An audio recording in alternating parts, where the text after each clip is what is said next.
చంద్రబాబు నాయుడు గారు అడగాలన్నా కూడా ఎందుకు పెద్ద అనిపించట్లేదంటే ఆయన కావాలని చేస్తున్నాడు. నిజంగా ఆయన ఏదో ఆవేశం మీద ఊగిపోతూ చేస్తే ఏమండి అంత ఆవేశం ఎందుకు, ఇంతకంటే వేరే సమస్యలు లేవా అని అడగచ్చు.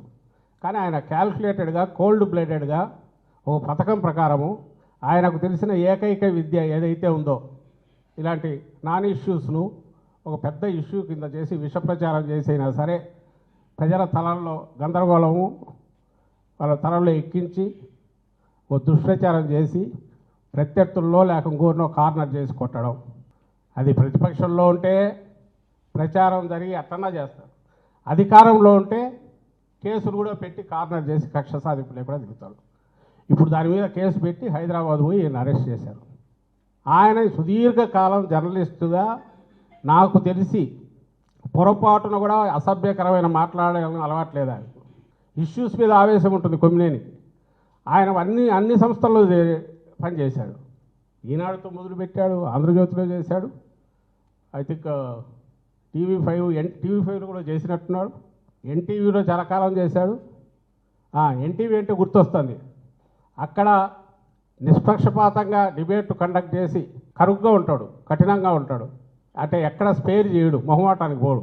మొహం మీద కుండబద్దలు కొట్టాడు చెప్తాడు, అది లీడర్తో చెప్తాడు, జనంతో చెప్తాడు, డిబేట్లో ఉండే వాళ్ళతో చెప్తాడు, అందరితో మాట్లాడేటప్పుడు చెప్తాడు తను అనుకున్న అభిప్రాయాన్ని కుండబద్దలు కొట్టాడు చెప్తాడు, నిక్కచ్చిగా ఉంటాడు. అది నచ్చల అప్పుడు ముఖ్యమంత్రిగా ఉన్న చంద్రబాబు నాయుడుకు 14-19 మధ్య అనుకుంటా. నచ్చక అప్పటికి సుదీర్ఘ ఎక్స్పీరియన్స్ ఉంటే అతన్ని తీసేంత వరకు పట్టుబట్టి తీయలేదని చెప్పి ఆ ఎన్టీవీ ప్రసారాలు కూడా కొద్దికాలం నిలిపేసి బలవంతంగా తీయించిన వ్యక్తి ఈయన చంద్రబాబు నాయుడు గారు. తర్వాత ఆయన సాక్షికి వచ్చాడు. సాక్షిలో కూడా తాను అనుకున్న పద్ధతిలోనే చేస్తాడు తప్ప జగన్మోహన్ రెడ్డి గారు కూడా భారతమ్మ దాన్ని అలౌ చేశారు. ఎందుకంటే ఓ ప్లాట్ఫామ్ ఉండాలి, న్యూట్రల్గా ఉండాలి, ఒపీనియన్స్ డిఫరెంట్ ఇవి రావాలని. ఆయన ఇండిపెండెంట్గానే హ్యాండిల్ చేసుకుంటూ వచ్చాడు. ఎంతవరకు దేని మీద పోవాలి, వీళ్ళ మాదిరి ఉన్నారు కదా, తయారయ్యారు ఒక గ్యాంగ్, వాళ్ళ పేర్లు కూడా అనవసరం. ఆ అవతల ఉన్న ప్రచార ఛానల్, నేను ప్రసార ఛానల్ అన్నాను, వాటి ప్రాపగండా మెషిన్స్ అవి, అందులో డిబేట్ల పేరు మీద కండక్ట్ చేసేవాళ్ళు వాళ్ళ మాదిరి పొరపాటును కూడా ఒపీనియనేటెడ్ అయినట్టు ఒక స్టాండ్ తీసుకొని ఎక్స్ట్రీమ్ పుష్ చేయడము, అసభ్యంగా మాట్లాడడం అనేది ఎప్పుడూ తన దీంట్లోంచి లేదు. అలాంటి వ్యక్తి ఈరోజు నీ మీద తప్పుడు కేసు పెట్టి అరెస్ట్ చేశారు. పోయే కాలం వచ్చింది కాబట్టి ఇవి చేస్తున్నారు అనేది అర్థమవుతుంది. మేబీ పోయే కాలం 5 ఏళ్లకు తీర్పు ఇచ్చారు కాబట్టి ఇంకా 4 ఏళ్ళు ఉందని సంబరపడుతుండొచ్చు. కానీ ఎందుకు చేస్తున్నారు ఈ టైంలో? ఎందుకు చేస్తున్నారంటే 5 ఏళ్లకు 4 ఏళ్లకు తర్వాత పెరిగి కనపడాల్సిన యాంటీ ఇన్కంబెన్సీ అనేది, ఆ వ్యతిరేకత అనేది, అసహ్యం అనేది ప్రజల్లో కూడుగట్టుకున్న అసహ్యం అనేది ఈ ప్రభుత్వం మీద, ఈ పాలకుల మీద, చంద్రబాబు నాయుడు గారి మీద. అంటే అబద్ధాలు కూడా హద్దు ఉంటుందిగా. ఎన్నికలకు ముందు ఏం మామూలువే, అరచేతిలో ఇటు చూపించి తిప్పినాడు కదా, మొత్తం అక్కడి నుంచి పాతాళంలో పడేశాడు. ఒక అమాయకులు వెర్రివాళ్ళు ఏమి క్వశ్చన్ చేయలేరు అనే అభిప్రాయం ఏదైతే ఉందో అంత బండ కూడా అందరి మొహం మీద కొట్టినట్టు చెప్పడం అనేది జనానికి తట్టుకోలేకపోతున్నారు ప్రజలు. దాని నుంచి వచ్చిన వ్యతిరేకత, దాని నుంచి వచ్చిన యాంటీ ఇన్కంబెన్సీ ఏదైతే అది కనపడుతుంది ఎక్కడ చూసినా. 1 ఇయర్లో నిన్న 1 ఇయర్ అయిన సందర్భంగా నాకు తెలిసి న్యూట్రల్ వాళ్ళు కూడా అబ్జర్వ్ చేయండి, ప్రజలు అబ్జర్వ్ చేయండి, వాళ్ళకు వచ్చిన తీర్పుకు ఎవరు జరపాల్సింది, విజయోత్సవాలు జరుపుకోవాల్సింది వాళ్ళు జరుపుకోవాలి. మావి వైఎస్ఆర్సీపీ 1 ఇయర్ మిస్రూల్ మీద మేము పిలిచిన పిలుపుకు రెస్పాన్స్ అట్లా వచ్చింది, వాళ్ళు చేయలేకపోయారు. రేపు 12th అన్నారు, ఇంకా ఆర్గనైజ్డ్గా చేస్తారు. ఏముంది ఇట్లా పట్టకరావు లేని ఇష్యూ మీదనే ప్రదర్శనలు చేసినప్పుడు రేపే ఉంది, బలవంతంగా అయినా తీసుకొచ్చి చేయించే ప్రయత్నం చేస్తారనుకుంటా 12th వాళ్ళు అనుకున్నట్టు. కానీ ఇప్పుడు ఫేస్ చేసే ధైర్యం లేదు ప్రజల్లో. ఇంకో పక్క రోజు మహిళల మీద అఘాయిత్యాలు కానీ, పోలీసుల దాష్టీక్యం కానీ, అధికార యంత్రాంగం దుర్మార్గాలు కానీ, వాళ్ళ నడిపిస్తున్న పొలిటికల్ బాసెస్ వాళ్ళ దుర్మార్గాలు కానీ, దౌర్జన్యాలు, దోపిడీ ఓపెన్ జరుగుతున్నవి ఏవి ఎవరికి కనపడకూడదు. ఎట్లా పాలా ఇట్లా ఆపచ్చు. 24 గంటలు కొట్టు, నీ 100-150 యూట్యూబ్ ఛానల్స్, నీ ప్రాపగాండా మెషిన్లు, పేపర్లుగా పిలువబడుతున్న మీడియా సంస్థలుగా పిలువబడుతున్న నీ ప్రాపగాండా మిషన్లు చంద్రబాబు నాయుడు ఆర్గనైజ్ చేసుకుని నడుపుతున్నవి. పెద్ద గొంతు చిటిక వేయకముందే రాష్ట్రమంతా ఒకేసారి లేచి ఒకే టోన్తో మాట్లాడగలిగిన సత్తా ఉన్న నువ్వు పెంచి పోషించిన నాయకులు వీళ్ళందరితో ఒక మొన్నటి నుంచి రక్తి కట్టించి ఒక హైయెస్ట్ పీక్ తీసుకుపోయిన డ్రామా దేనికోసమయ్యా అంటే ఎక్కడ దేన్ని అడ్రస్ చేసే పరిస్థితిలో లేరు. మా హయాంలో జగన్మోహన్ రెడ్డి గారి ప్రభుత్వ హయాంలో ఎక్కడైనా ఒక ఇన్సిడెంట్ జరిగితే ఒక మహిళ మీద ఎక్కడన్నా అఘాయిత్యం కానీ ఇంకోటి రెస్పాండ్ అయిన తీరు నేషనల్ లెవెల్ కూడా అప్రిషియేషన్ గురైంది.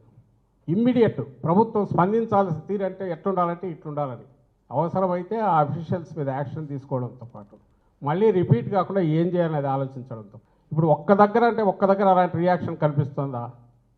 నిన్న అనంతపురంలో జరిగింది చూసిన, వారం క్రితం బయటపడిన అక్కడే సత్యసాయి జిల్లాలో చూసిన ఒక అమ్మాయి దళిత బాలిక, ఇప్పుడు ఎస్టీ అమ్మాయి కంప్లైంట్ ఇచ్చిన 6-7 రోజులు కూడా ఏం తెలియదు. ఆఖరికి ఎక్కడో చోట దొరుకుతుంది బడి, దొరికా కేసు బుక్ చేస్తున్నారు. ఇమ్మీడియట్ రెస్పాండ్ అయ్యే సిస్టమ్ కానీ ఎందుకు లేదంటే నువ్వే చంపేశావు. చంద్రబాబు నాయుడు దాన్ని చంపేశాడు. ఆయనకు కావాల్సింది ఇదిగో ఇప్పుడు సాక్షిలో వచ్చిన దాని మీద హైదరాబాద్ పరిగెత్తుకుంటూ పోయినా పట్టుకొని రావాలా, ఇంకెక్కడికి పోయినా పట్టుకొని రావాలా, అమాయకులు తప్పుడు కేసులు పెట్టి హెరాస్ చేయాలి. వీళ్ళు దీంట్లో బిజీగా ఉంటే అక్కడెక్కడ పోతారు? ఆ తెనాల్లో రోడ్డు మీద కూర్చోబెట్టి కొట్టాలా, లేకుంటే వాడు డిఎస్పీ అయినట్టు పంచాయతీ చేయాలా, కమ్మోడికి పుట్టావా లేదా అని తిట్టాలా? ఈ పనులు చేసేవాడికి ఆ తీరిక ఎక్కడ ఉంటుంది పోలీసులకు? ఈయనే పెంచి పోషించి ఇట్లా తయారు చేసిన యంత్రాంగం ఇప్పుడు ఉంటుంది. సో దీన్ని కవర్ చేసుకోవాలి. లేకపోతే మహిళల గురించి మీరు అడగడమేది. చంద్రబాబు నాయుడు గారు, జగన్మోహన్ రెడ్డి గారు మహిళల పట్ల చూపిన గౌరవం ప్రతి చర్యలో పాలకుడుగా ప్రతి ప్రభుత్వాధినేతగా ఉన్నప్పుడు చట్టంతో సహా పథకాలతో సహా మేము ఎంపిక చేసిన క్యాండిడేట్లతో సహా ఏ పదవులకు ఎవరు తీసుకున్న దాంట్లో 50% పెట్టడంతో సహా సాధికారత అంటే నిజమైన అర్థంలో వాళ్లకు పూర్తిగా మహిళలకే పెద్దపీట వేయడంతో సహా మహిళలను మన ఇంటికి కేంద్ర బిందువుగా గుర్తించిన వాడు జగన్మోహన్ రెడ్డి గారు. ఆయన అవమానిస్తారా? ఆయన ఛానల్ అవమానిస్తుందా? మీ కడుపు మంటంతా ఒక తప్పుడు దీని మీద చేసుకొని మీ అక్కసంతా అసహ్యకరమైన రీతిలో ఫోటోలు తెచ్చి బయట వేసి చెప్పులతో కొట్టడాలు, అసలు దాన్ని ఏమంటాం, పిశాచాలు కూడా ఇట్లా చేయము, రాక్షసుడు అనలేము. ఇవంతా సంకర ఇది ఉన్నట్టుంది. ఇవన్నీ కలిస్తే తయారైన తెగ ఏదో ఒకటి ఉన్నట్టుంది. ఆ తెగ పూనుకుంటే మాత్రమే ఇట్లా చేయగలదు. దాంట్లో అంటే ఇంకా ఘోరము బాధ కలిగించి భయం వేసేది ఏంటంటే ఈ తెగ అనార్గనైజ్గా లేదు, ఆర్గనైజ్ అయింది, పూర్తి సమన్వయంతో పనిచేస్తుంది, కమ్ముకుంటుంది, కమ్ముకొని దెబ్బ కొట్టాలని చూస్తుంది. ఇది వాళ్ళకు చెప్పి లాభం లేదు కాబట్టి ప్రజలకు చెప్తున్నాం, దయచేసి గమనించండి. ప్రభుత్వంలో ఉండేవాళ్ళు వాళ్ళ బాధ్యత ఏంటి, వాళ్ళు చేయాల్సింది ఏంటి, ఇప్పుడు చేస్తున్నది ఏంటి. 3 రోజులు నువ్వు ముఖ్యమంత్రి దగ్గర నుంచి నీ ఎంటైర్ యంత్రాంగము, నీ పార్టీ మొత్తం ఒక ప్రతిపక్ష పార్టీ మీద, ఒక న్యూస్ ఛానల్ మీద, ఒక మీడియా మీద, జర్నలిస్టు మీద, విశ్లేషకుల మీద అసహ్యకరంగా దుష్ప్రచారం చేస్తా ఆఖరికి అరెస్టు కూడా తెగించినావు. నీకు అధికారం ఇచ్చింది దీనికా? ప్రజలు ఆలోచించాలా. ఇంతకంటే దుర్వినియోగమే ఉంటుంది. దుర్వినియోగానికి పరాకాష్ట ఏముంటుంది? ఇంతకుముందు అన్నట్టు పోయే కాలం వచ్చింది. మేబీ టెక్నికలీ ఎన్నికలు 5 ఏళ్ళు కాబట్టి వాళ్ళు ఉండొచ్చాము. But that's not. కానీ నువ్వు ప్రభుత్వంగా ఫెయిల్ అయిపోయారు. 1 ఇయర్లోనే ఘోరంగా ఫెయిల్ అయ్యారు. నాట్ ఓన్లీ ప్రామిస్లు నిలుపుకోలేదని కాదు, వచ్చిన తర్వాత పాలించే పద్ధతిలో కూడా అరాచకమే తప్ప పాలించాలనే తపన కానీ, సమర్థమైన పాలన అటు చేసి ఆ తపన కానీ, అసలు అవసరం పాలకులుగా మంచి పేరు తెచ్చుకోవాల్సిన అవసరం ఉందని కానీ వాళ్ళు భావించట్లా. సో మా థియరీ వాళ్ళ సిద్ధాంతం ఏంటంటే అరాచకము, ఆటవికత్వం, ఓ మాఫియా తత్వం, వీటిలో వాళ్ళ దోపిడీ సాగించుకోవడం, దాన్ని కవర్ చేసుకోవడానికి తప్పుడు కేసులు ఇటు పెట్టడం, క్వశ్చన్ చేయకుండా రైజ్ చేసే క్వశ్చన్ ఏదైనా ఉంటే ఎట్లా కొడతామో, దుడ్డు కర్రతో ఎట్లా బాగుతామో, ఇంకోటి మాట్లాడాలంటే భయపడేటట్టు ఈరోజు జరిగిన దాన్ని బట్టి చూస్తే వరుసగా జరుగుతున్నది. దాని పరాకాష్ఠగా జర్నలిస్ట్ మీద ఒక సీనియర్ జర్నలిస్ట్ అరెస్ట్లో కనపడుతుంది. ఇది ఈ ప్రమాద గంటికలు ఇవి ఒకరికి కాదు, ఎంటైర్ మీడియాకు, జర్నలిస్టులకు, అందరికీ ఇదే. ఎవడన్నా పొరపాటున మీరు నోరు విప్పితే లేదా నిష్పక్షపాతంగా ఉన్నట్టు కనిపించిన ఓ బ్యాలెన్స్డ్ అప్రోచ్ ఉన్నా మేము సహించము. మీరు పూర్తి లొంగిపోయి చంద్రబాబు నాయుడు గారినో ఆ ప్రభుత్వమే తప్ప ఇంకా వేరే ఏది లేదు ఇక్కడ ఇంత బ్రహ్మాండమైంది ఏది లేదు పొగిడితేనే మీకు సర్వైవల్ ఉంటుందనే మెసేజ్ పంపించాలని చూస్తున్నారు. బట్ అది నిలబడదు.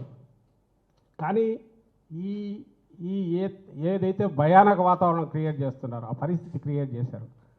దీన్ని ఖచ్చితంగా ఏదో ఒక పద్ధతిలో ప్రజలందరూ గొంతు విప్పి కూడా దీన్ని క్వశ్చన్ చేయాల్సిన పని ప్రభుత్వం అనేది వేరే ఉంది. దాంట్లో ఫెయిల్ అయితే ఫెయిల్ కానీ అది వేరే విషయం. కానీ నోరు కూడా ఎత్తలే ఇక్కడ ఏది క్వశ్చన్ చేసిట్టేమని అనుకోవచ్చు. ఆయన జర్నలిస్ట్ కూడా ఆయన పద్ధతిలో ఆయన డిబేట్ కండక్ట్ చేసిన దాని మీద కూడా నువ్వు తట్టుకోలేకపోయావంటే నువ్వు అసలు ఫ్యూచర్లో గొంతెత్తాల్సిన అవసరం లేదు. గొంతెత్తే అవకాశం ఉందనన్నా తొక్కుతాననే మెసేజ్ పంపిస్తున్నావు అనేది అర్థమవుతుంది. దీన్ని మేము సహించమనే ఇది రిప్లై బదులు మన సివిల్ సొసైటీ నుంచి, మేధావుల నుంచి, మీడియా నుంచి, జర్నలిస్టుల నుంచి ముఖ్యంగా ఉండాలని కోరుకుంటున్నాం. Thank you very much.